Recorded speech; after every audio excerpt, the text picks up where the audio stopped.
This is Joe with the LSA, and I'd like to welcome you all to our webinar series. Today's webinar is titled Using Data to Understand and Sell More to SMBs, and will be brought to you by our guest presenters Neil Palachek from BuzzBoard and Gordon Henry from Dex Media. During the webinar, feel free to type any questions you have in the question box on the screen, and at the conclusion of the presentation, our presenters will address those. So with that, let's go ahead and get started. Over to you, Neil. Thank you, Joe, and thanks to the entire LSA team, and thank all of you for joining us today. This story really is about how BuzzBoard and Dex have partnered to leverage big data.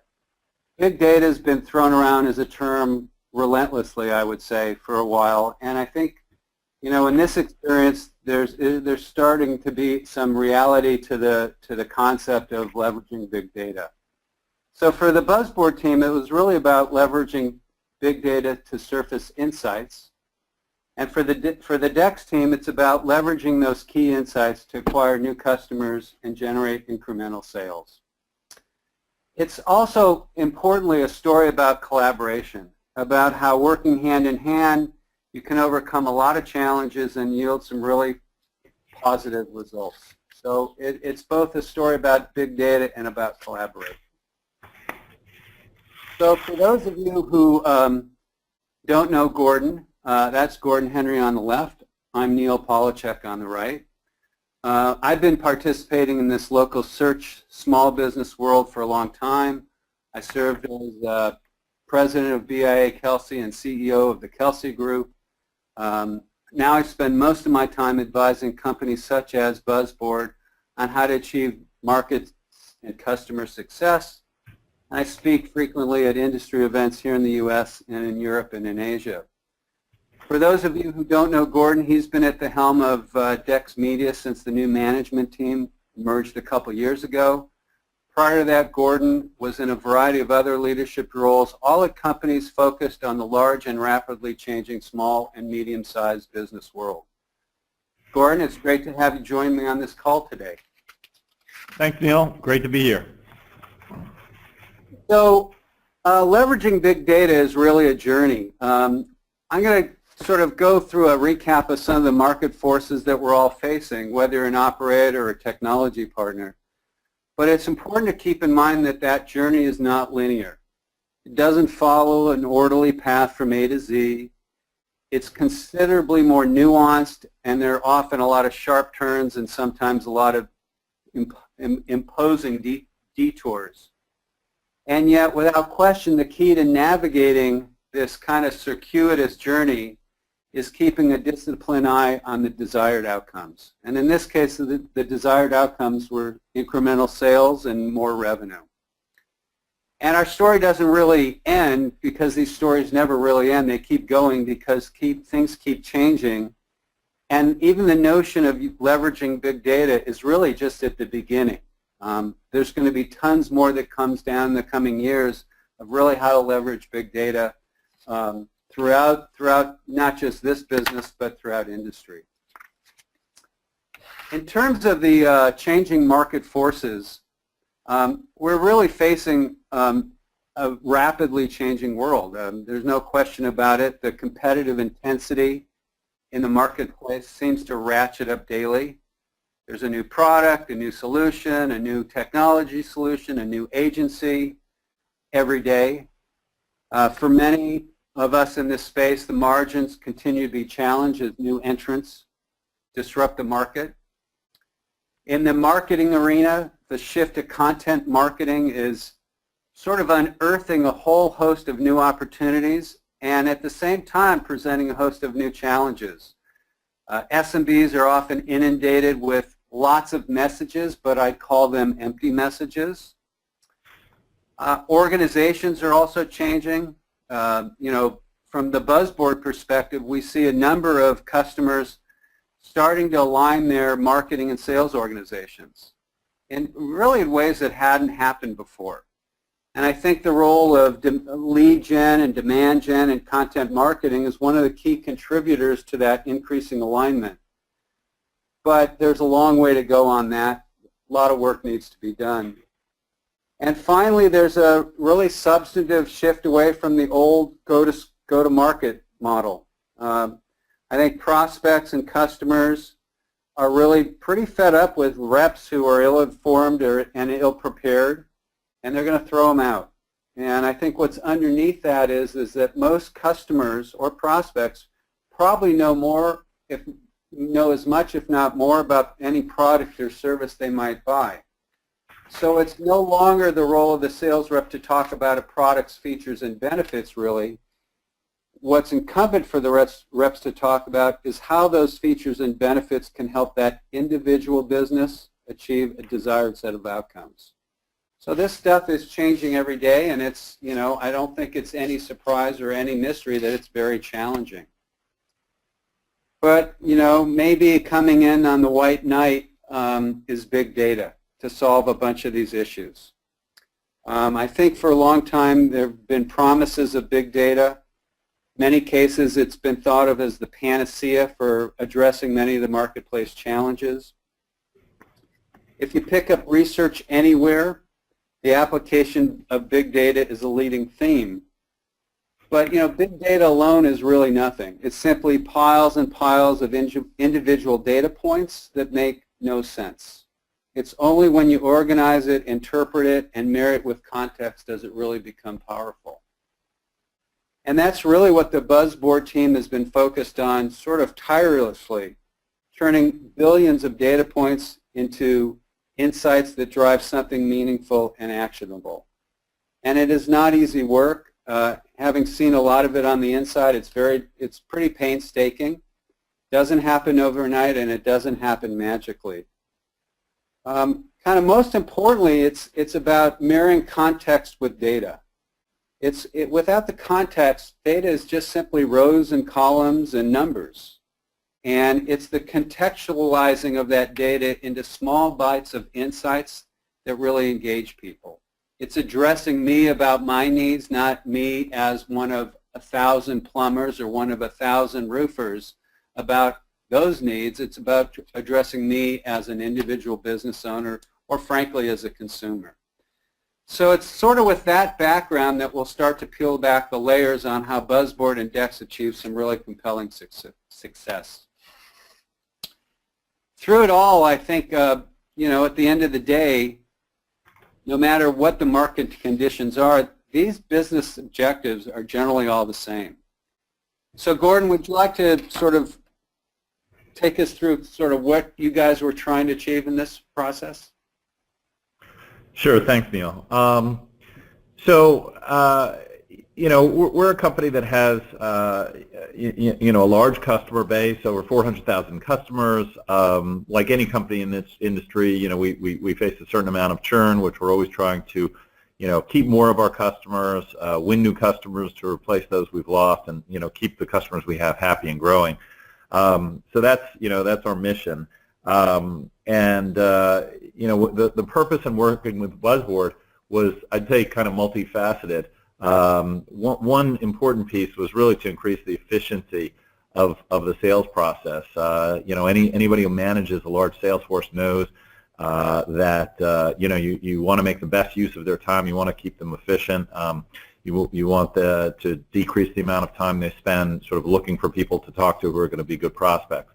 And so we worked with BuzzBoard, first of all, really to increase the efficiency of the selling process and give our sales reps, if not good leads, at least good prospects to talk to who fit a certain persona, and really to make their conversation with those customers or prospects more intelligent, meaning, to your earlier point, that they knew something about them, and these were good people to talk to, and they also knew as best as possible what to recommend to them.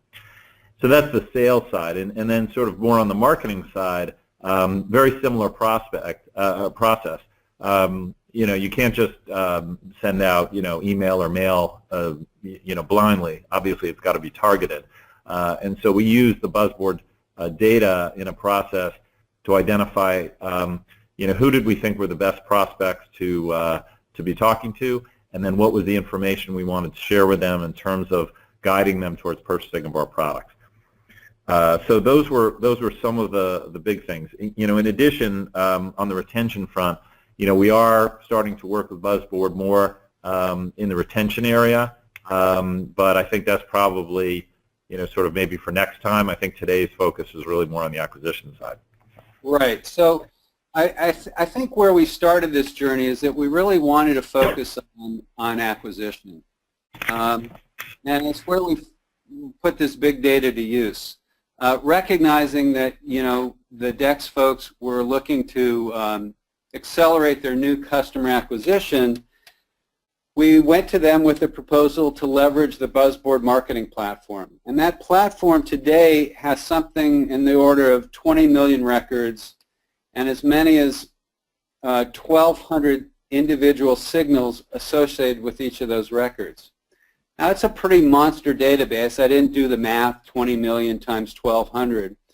But it is a very agile database. And it's a database that can be queried from literally hundreds of different angles and perspectives. And that was one of the things that I know the data science team at Dex really took advantage of. They were able to query that database relentlessly to start to refine and define those personas. So it was really with that in mind that we began working together at the end of Q1, and it brought together from the Dex side the marketing folks and in particular the data science folks, and with the BuzzBoard customer success team. And there were some specific objectives in mind. And you touched on this, Gordon, but you want to dive a little deeper on this because these, from the acquire side, these were really the primary objectives. And maybe you touched on it. Anything else you wanted to share here? Yeah, for sure. So thanks. So, looking at this slide, rep productivity. So, again, the rep's day when it comes to prospecting is still, I think, for many companies, an inefficient and somewhat haphazard process. They have some leads that maybe they've been fed, but when it comes to prospecting, unfortunately, the old cold calling model is still around, and we've always felt that we needed to move past that. And so the BuzzBoard data was critical to us in trying to achieve this goal. And so we began a process of first identifying, you used the word persona, persona of prospects. And sometimes the persona is actually sort of an image of a person. In our case, it was more the type of a person, sort of their level of engagement with digital marketing and digital media, and we had sort of filters that we would use to kind of create levels of personas and kind of good, better, best. And then we would add to that the information about what products that those customers were using or had purchased, either from other companies or that they had self-provisioned. But what to the best of BuzzBoard's knowledge, what kind of marketing products they were using. And so armed with this information, A, who should I talk to? B, what have they bought? The sales rep, can do a much better job of going in, sounding intelligent, being able to talk with confidence about what the customer has purchased in the past, and then be able to make recommendations. Obviously, they're trying to recommend products that we think will benefit the customer, but they can do it in a way where they're not simply talking blindly. They know what the customer has purchased in the past. So that, I think is a big piece of what we were trying to achieve from a sales force perspective. And Gordon, yeah, what are the notion of that the rep being able to lean forward as opposed to leaning backward? Is kind of the way I describe it, is that they know enough to be way more confident in that conversation. Because at least in my experience, and I've been out with reps and I've traveled with reps, and having that confidence changes the entire complexion of that conversation. Yeah, you're absolutely right. Customers today, obviously, they don't want to be cold called. They don't want to be teaching the rep about their business. They want the best rep to come in informed. And I think another important point, and probably people in the audience, can relate. Reps often do their homework, even without a tool like BuzzBoard. But that is an incredibly manual process and time-consuming process, and so it's not very efficient to have your sales reps sitting, either in the office or in their car, on the internet, looking around, trying to figure this stuff out. We really wanted to give them this information as much as possible ourselves, like from the marketing team, so that the reps can do what they do best, which is sell and not do research.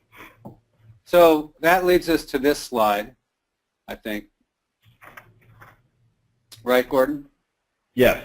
So what this slide is sort of talking about is kind of what's the process that we leveraged, and you can see it was kind of in a few pieces here. And again, first it was sort of this idea of personas, and who are we trying to go after in terms of target prospects, and again we did a lot of our sort of filtering around the notion of customer engagement, because we were going in with a recommendation of a particular product that we were highlighting. We would of course sell, happy to sell the customer anything in our portfolio, but we have been emphasizing a product we call Dex Hub, which is our sort of presence and loyalty product, and so we would look at prospects particularly along that axis, is whether they were a good prospect for this particular product.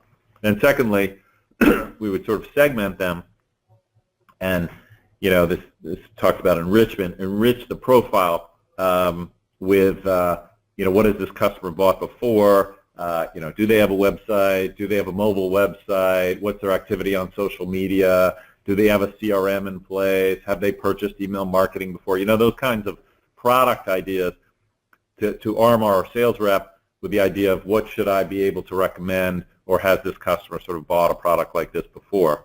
And then finally, based on their recommendations, we try to learn and hone in better, so that as the data comes back to us, how can we refine the filtering process, and how can we refine this data enrichment process? For example, maybe we realize, hey, there are certain products that customers out there are buying that are seen as substitutes for ours. Let's see if those customers have bought those products as well. So that's kind of the process from a sales in the field perspective. And then also, again, I mentioned we did this in a demand gen way as well, a very similar process where we filtered and identified ideal lists or targeted lists. We would then, in that case, identify customers' online presence. We would do kind of a scoring process where we would send an email, for example, to customers about the score they'd received about their online presence, and then based on that score, we would make a recommendation for a product that we thought could benefit them, and then obviously we'd engage in a conversation with them after that. So this really goes to this notion of the new client acquisition stuff, correct? And yeah, absolutely. Yeah, it's you're able to use the platform to pick a geography. Maybe it was a geography where there was a campaign in progress. Because I know from data science folks, there was a lot of focus on geographies. So you want to take us through this sort of map, Gordon? Sure. So I guess you got the little map there with the 5 icons. So Yep. So first of all, every physical rep, of course, does have a territory, and it's important for us to give them as much as possible data and information that's relevant to them in their geography, and so we like to do things that are mapped, literally mapped, where they can see information on a map. So that was an important piece of this. Limiting the volume, this is also an important piece. You mentioned the size of your database and how big it is, and if you took all of the potentially relevant data in a particular geography and gave it to a rep or a group of reps, they would get overwhelmed. Right. So we were very conscious about limiting the amount of data we supplied and only providing the reps, kind of what we thought was the best. So we didn't want to overwhelm them. So that was kind of an important piece as well. And then, reinforcing again, once we gave them the data, we said, okay, here are the customers who we've filtered in and out. Here's the data underlying each of those customers in terms of, products they've tried or purchased before. Then we reinforced, the basic value proposition and sales lyrics, same kind of things that companies traditionally do with their reps as they're going into the field. But this was a little different because it was a particular process we were running through. And then there was a, contact and appointment setting process where reps, were seeing these customers, and we were very carefully measuring how many customers they were seeing using, this BuzzBoard data process, what the success rates were, and so forth. And then, success stories. As with any new program, it's great to highlight what's working. And so as we had successes, you mentioned whether reps just said, I felt more confident, if reps were having better conversations, more intelligent conversations, customers, saying thank you for coming in so well prepared, and of course sales and sales conversion, we would capture all that information and then share it back with the team. So those were all, important pieces in the journey, making it a successful trial. And if I recall correctly, some of these were pushed directly to the sales organization. Some went into email and some went into traditional direct mail, correct? Yes. So it was mainly funneled out to the sales reps in the field. Right. That was one piece. A second piece was where we would do email out to customers, again with that scoring methodology, and then customers responding, and usually we would handle that over a telephone group. So that was the second. And then there was some direct mail test as well. That's right. That would be the third. So I think through the process, this was a learning process, I think, for both you all and for the BuzzBoard team. And it's not without some requirements in terms of resources, skills, and tools. You want to quickly share from your side, Gordon, what those were and some of the learnings, and then I'll share those from the BuzzBoard side? Yeah, absolutely. And I should say, Neil, you mentioned at the outset, I've been in this business for a long time, and, I think I've always had the desire, the notion that marketing and sales should really be partnering together and collaborating together. And, that's a sort of truism, I guess you might say. But the truth is, I think in the old days, sales didn't need marketing as much because you could cold call. You could square the block. You could just be the mayor of your territory. I think reps felt like they could just kind of do it on their own more. And I think there's a recognition, on both sides that those days are kind of gone, and you got to be smarter about it. And so I do think marketing has a bigger role to play than ever before in the success of the premise, as well as generating inbound leads for the telephone sales. So back to your question in terms of resources, we had an analyst who was really steeped in the BuzzBoard relationship as well as the data. They had some expertise around how to manipulate the data, how to analyze the data. That person worked, and the team around her worked very closely with sales. I mean, it was definitely a collaboration where she'd be on the phone with each individual Canvas manager. And in terms of tools, SQL database, Excel. We used Eloqua. We used some mapping technology. We tried to deliver the data through the devices that the sales reps were already using. So in our case, a lot of the reps use iPads, so the data was coming to them through an iPad. But definitely there was some crunching that was being done, and then providing it to them in a way that they felt comfortable. So that was it for the the technical side, I guess. Yeah. Some key learnings. Sure. So key learnings. I guess one is. I'm sorry. Go ahead. Yeah. Go ahead. Sorry. Yeah. So One is the success stories.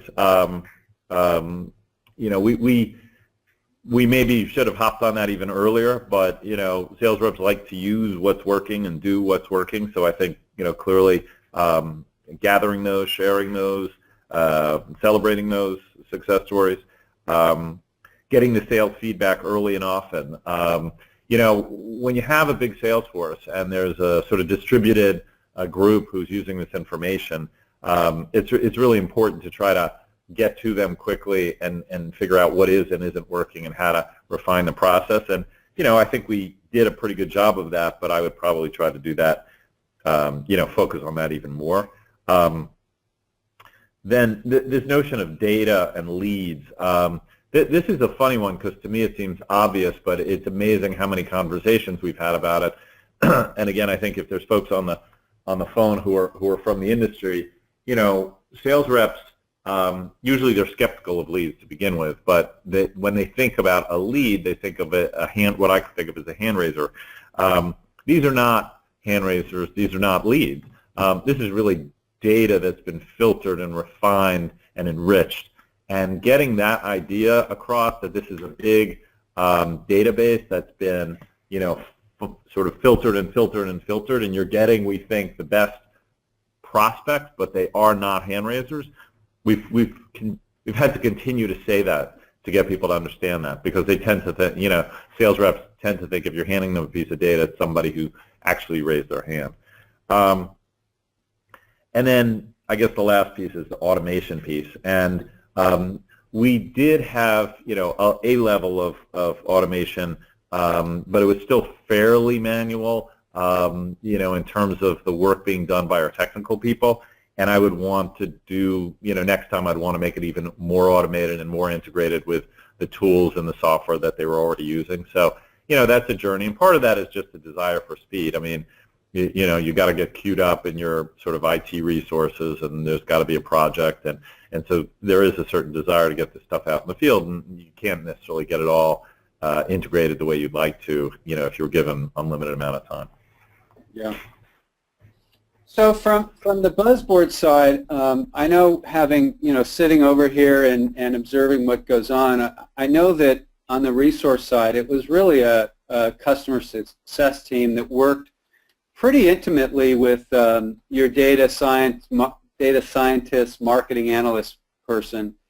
And I know that was one of the key drivers of success here, is that they had an ongoing dialogue that allowed them to have this really constructive process where, she'd raise her hand and say, this didn't seem to work, and we'd respond very quickly and say, oh, that's because you're doing it this way, here's how to do it. So I know from the BuzzBoard side, there was quite a bit of customer success effort to enable your side to really leverage the platform. Then, of course, there's a whole host of skills in terms of data analysis, data management, certainly listening and responding. I put listening and responding here because, I think listening is frankly a lost art, not just here in these companies, but as a universal skill set. And then, of course, there's all these tools of data management, algorithms, storage, and security.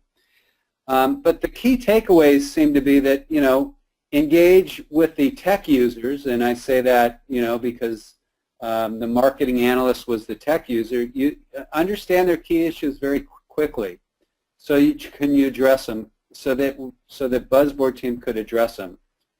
Recognize that this is not a linear process, that there are going to be lots of roadblocks, but to really focus on that process and the outcomes.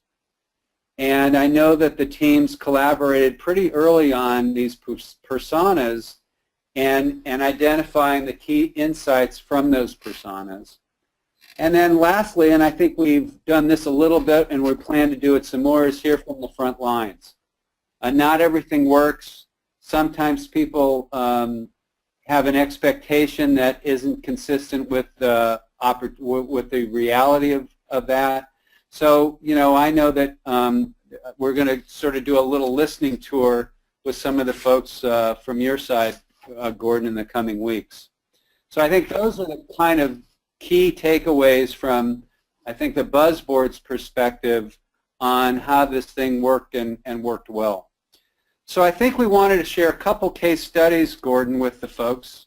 And I don't know if there are any questions that have come in yet, but certainly do post those questions as time permits. So Gordon, here's the, let me move to the case studies. Yeah. So this was a case study of a particular sales rep who was Christine, who's new. So she didn't have, a book of business, didn't have a lot of experience cold calling, and she got this, basically a map, digital, of BuzzBoard prospects that we provided her, on her iPad. And one of the targets that she found was this little roofing company. And, we were suggesting to her that she recommend this Dex Hub product of ours, this presence and loyalty product of ours. So, so she connects with the this guy Brad, who was the owner of the business, and it turned out, the data worked, and he had an old website that had been down for a few years, probably wasn't mobile optimized. He needed help, so she was calling him on the right day with the right product, and he was open to meeting right away. And needless to say, it led to a really good conversation. He purchased the product from her, and it led to a discussion about, further product that he might be interested in. So, I think the moral of this story is, as much as we think of our customers as not always being receptive or not wanting to talk about advertising or not wanting to talk about digital marketing, the truth is that most people have needs, and you just have to be able to talk to them at the right time about the right product. And she hit this guy on the right day with the right product. So, it was a successful encounter. We've had others like that, and it has helped our reps save time because they had the right information to talk to the customer about. Sometimes it made reps aware of businesses that they weren't aware of before. And one of the things I like to hear too is that reps who previously just spent a lot of time driving use this tool as a way to plan their day. Just to be more efficient with their time. So that's a really important thing as well. I think you said an important thing there, that they had a good conversation, because that really is the essence of all this, isn't it, at the end of the day? Is that you got to have an engaging conversation, and if you go in cold and don't know much about it, the business, and I've witnessed it, you don't get very far. And it's the ability to have that conversation that I think is the thing that changes the course of this Yeah, absolutely. I mean, I've witnessed so many, meandering conversations where the customer, was polite but got fed up and said, "Where's this going?" And Yep. So what you call a good conversation to me is a focused conversation where sales rep can sound intelligent because they've done some homework or we help them do the homework. Yep. And customers are excited because they feel like somebody understands their problem, and it's not taking them hours and hours to explain it. So you're absolutely right. I mean, that's what it's about. So let me go to the next slide, which is a second application. Yeah. So this was more of the demand gen type of thing. So this didn't involve the sales reps as much as it did the marketing program. But again, what we did here was first identify a group of prospects. We filtered them according to what we thought were the appropriate criteria in terms of prospects who would be interested in the product we had to sell, which was our Dex Hub product. They were sent an email as well as a score, basically, and we scored their online presence. and then once they would respond, they would respond to, they would end up on a landing page, give us back some information about themselves, and then we would quickly get on the phone with them. And it worked pretty well. They were, many cases they were the right prospects for us to be talking to. We were giving them an assessment that they found useful, and so they actually did kind of raise their hand and say, yeah, I'd be interested in talking to you. And again, that led to good conversations with folks who could, on our side, who could solve their problems with the products we had to sell. And we had a pretty good sized program with a decent conversion rate where we were able to get a lot of marketing qualified leads that became sales qualified leads. So in the end, outcome? So the outcome, we have many more clients through this than when we started. We've definitely had a good inflow of clients from it. We've, I think, successfully kind of seen a way that we can go to market with a product that we care about more intelligently. I think sales reps working with marketing feel more confident. To your point, they feel like they're walking in the door, talking to somebody who's going to be eager to listen, and that they have the information they need to sound intelligent, and that gives them confidence. And then productivity, which is what it's all about. I mean, if these let's face it, sales reps are expensive assets of the company, and they're really valuable assets if you use them wisely and efficiently. And so we feel by increasing the productivity of them, it really enhanced the the outcome for the company in terms of getting the most out of these important people we have working for us. I think on this slide, it says set up and train 2 to 3 months, and I think both of us, both BuzzBoard folks and the Dex folks, weren't sure exactly how this was going to play out going into it. So it was a ramp time, absolutely, to sort of that early collaboration period. But it seemed to me that once that activity happened, then things really started to ramp up, and I know things are continuing there. And it seems like that, but you do have to put in maybe it's not 2 to 3 months.